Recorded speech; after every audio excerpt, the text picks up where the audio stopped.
जहाँ तक बंगाल चुनाव की बात की जाए, जिस तरह से मजलिस जो है कुछ दिन पहले जो बंगाल में बहुत चर्चे में थे मजलिस, लेकिन अब बैरिस्टर असदुद्दीन अवैसी साहब बंगाल चुनाव के बारे में ख़ास तौर से कुछ मीडिया के सामने कुछ बात नहीं रखे, तो उसके लिए यहाँ की जनता जो है चिंता में फ़िलहाल नहीं है, क्योंकि यहाँ पर जो लोग काम करते आए हैं शुरू से आखिर तक, यहाँ मजबूती से काम चल रहा है फ़िलहाल। अभी देर शाम को गुरुग्राम मामले में, खासतौर पर गुरुग्राम में जिस तरह से जो मीट की दुकानें पर बैन पर प्रेस कॉन्फ्रेंस उन्होंने किया और उसी दौरान मीडिया ने उसे पूछा बंगाल चुनाव के बारे में, तो वो खासतौर पर मजलिस इत्तेहादुल मुस्लिमीन के राष्ट्रीय अध्यक्ष बैरिस्टर असदुद्दीन अवैसी साहब खामोश रहे और उन्होंने मुनासिब नहीं समझा कि बंगाल चुनाव पर अभी भी कुछ बोलना है।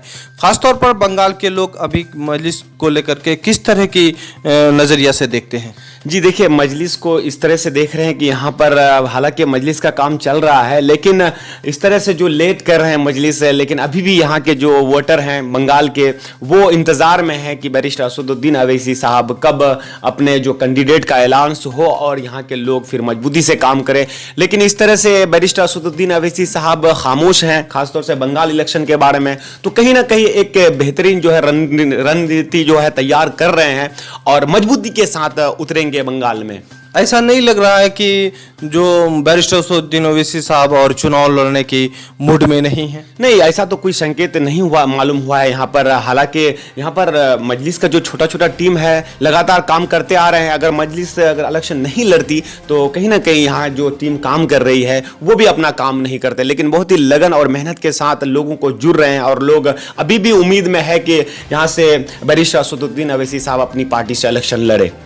शुरुआती दिनों में जिस तरह से देखा जा रहा था, खासतौर पर जोश व खरोश मजलिस को लेके काफ़ी सुर्खियों में था बंगाल, अब दिन ब दिन क्या मजलिस का जो है वहाँ पर चर्चा कम होते नहीं दिखाई दे रहा आपको? जी बिल्कुल, थोड़ा तो असर पड़ा है, क्योंकि अब तक जो जितने अदर पार्टी जो यहाँ से इलेक्शन लड़ रही है वो अपने कैंडिडेट का अनाउंस कर चुका है, क्योंकि यहाँ पर 8 चरणों में जो है इलेक्शन होना है और 2 चरणों का जो है अनाउंस हो चुका है। लेकिन अभी भी मजलिस के जो पार्टी के जो हमारे बैरिस्टर असदुद्दीन अवैसी साहब अब तक कुछ अनाउंस नहीं किए हैं, ना मीडिया के सामने कुछ बोले हैं, ना जो करीबी आदमी है बंगाल में उनके पास भी कुछ खबर नहीं आया है। इसके कारण थोड़ा मजलिस जो है ढीला पड़ा है बंगाल में। लेकिन इतनी उम्मीद है कि मजलिस लास्ट में आकर फिर भी इलेक्शन लड़ेगी, चाहे वो 10 सीटों में क्यों ना हो।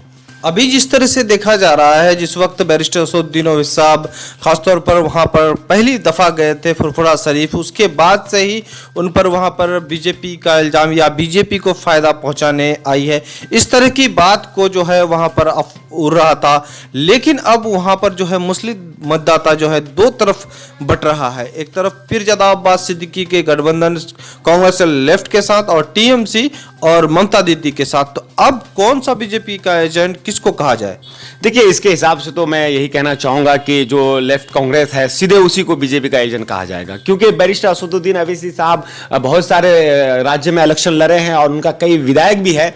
लेकिन देखिए, टीएमसी में जो विधायक हैं वो खुद करोड़ों और अरबों रुपए में बिक रहे हैं, लेकिन मजलिस का कोई भी विधायक कोई भी कह दे कि वो उसका विधायक बिका है, ये कभी हो ही नहीं सकता है कि ये बीजेपी का एजेंट है।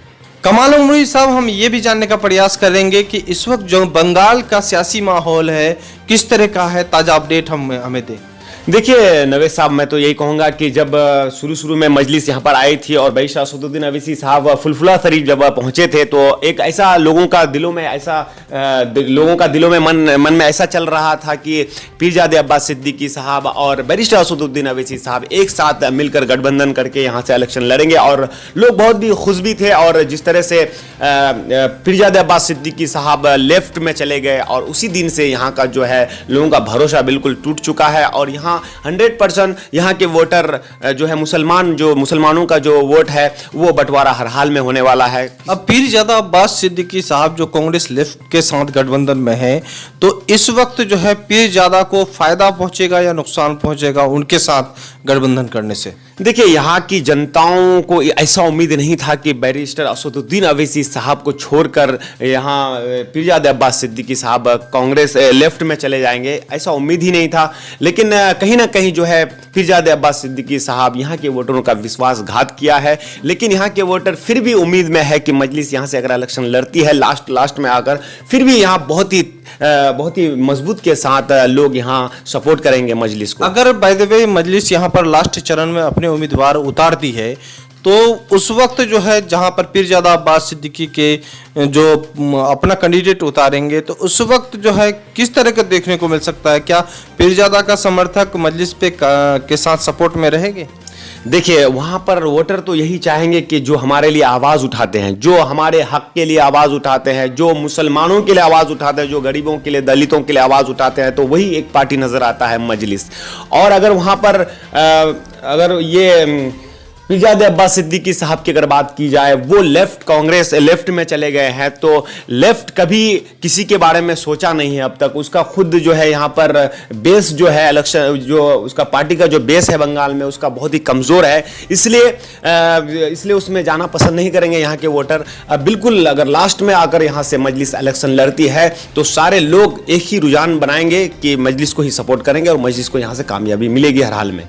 जिस तरह से देखा जा रहा था कि बिहार से सटे हुए जो 4 जिले हैं और मुर्शिदाबाद, मालदा, इन विधानसभा सीटों पे मजलिस लड़े तो किस तरह से कामयाबी मिल सकती है? जी, जिस तरह से बिहार में जो इलेक्शन लड़े और बहुत कम समय में बहुत बड़ी कामयाबी मिली है, और जो जिले बिहार से सटे हुए हैं तो बिहार का प्रभाव हर हाल में पड़ने वाला है और यहाँ से बिल्कुल कामयाबी मिलेगी, हर हाल में कामयाबी मिलेगी। चलिए, शुक्रिया कमाल भाई, आपने हमें कीमती समय दिया और साथ ही साथ बंगाल चुनाव पर अपडेट हम जान रहे थे।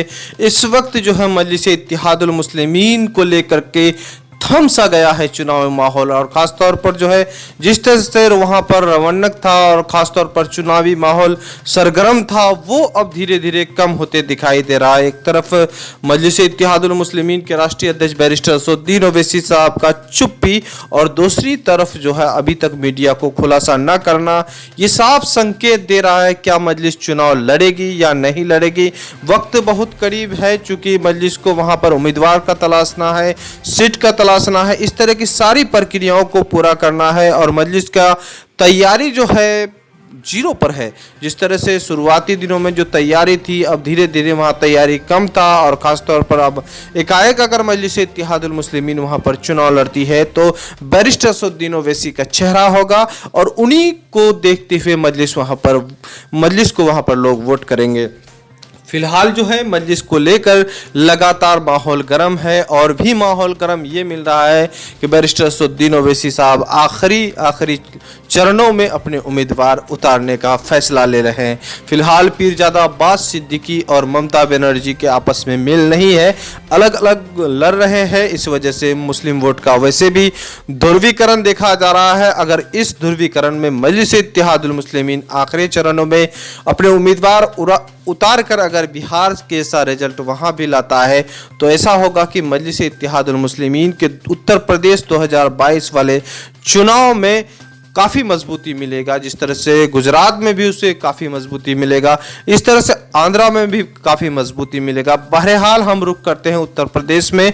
मजलिस इत्तेहादुल मुस्लिमीन का वहां पर फिर दौरा हो रहा है और राष्ट्रीय अध्यक्ष फिर आ रहे हैं चुनाव प्रचार करने के लिए। जिला पंचायत चुनाव की तैयारी में है। हम नेक्स्ट अपडेट आपको वही का दिखाएंगे। उत्तर प्रदेश के चुनावी माहौल जिस तरह से लग रहा है, अगर उत्तर प्रदेश में ये रणनीति तैयार करके रहेगा तो यकीनन है कि वहां पर 2022 में मजलिस बड़ी पार्टी बनकर उभरेगी, क्योंकि उनके साथ जो सेकुलर फ्रंट गठबंधन है, संकल्प भागीदारी मोर्चा अभी और भी दलों को साथ में जोड़ने का प्रयास कर रहे हैं।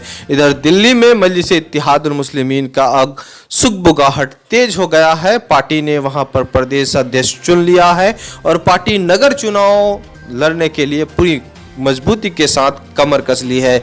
इस तरह के अपडेट हम लगातार आपको दिखाएंगे। चूंकि तमिलनाडु में विधानसभा चुनाव प्रचार उधर जोर पर है। बैरिस्टर असदुद्दीन ओवैसी साहब ने खुलासा किया है कि तमिलनाडु चुनाव प्रचार में जाएंगे। भले ही 3 उम्मीदवार मैदान में उतारा है वहां पर गठबंधन से, लेकिन इस बार जो है बंगाल और तमिलनाडु काफी सुर्खियों में है। बंगाल का सभी लोगों को इंतजार है, बेसब्री से इंतजार है, लेकिन बैरिस्टर असदुद्दीन ओवैसी साहब अब तक नहीं खुलासा किया है। ऐसा लग रहा है कि बंगाल चुनाव शायद लड़ेंगे ही।